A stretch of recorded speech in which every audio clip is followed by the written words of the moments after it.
حضور پاک صلی اللہ علیہ وسلم کی خدمت اقدس میں ایک جوان حاضر ہوا اور درخواست کی کہ مجھے زنا کی اجازت دے دیجیے۔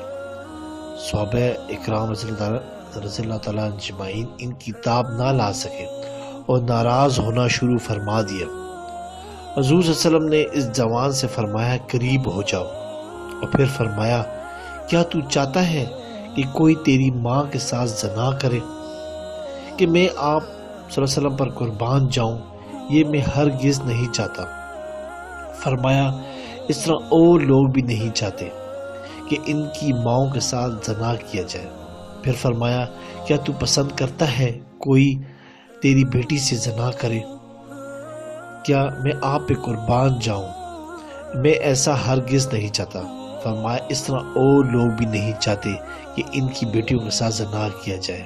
غرض اس طرح بہن، خالہ، پھوپھی کو پوچھ کر حضور صلی اللہ علیہ وسلم نے دست مبارک اس جوان کے سینے پر رکھ کر دعا فرمائی، یا اللہ اس کے دل کو پاک کر اور گناہ کو معاف فرما اور شرمگاہ کو معصیت سے محفوظ فرما۔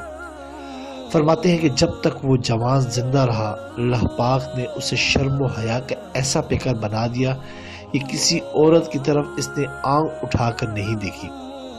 یہ سبق ان لوگوں کے لیے ہے جو دنیا سے چھپ کر غلط کاریوں میں مبتلا ہیں۔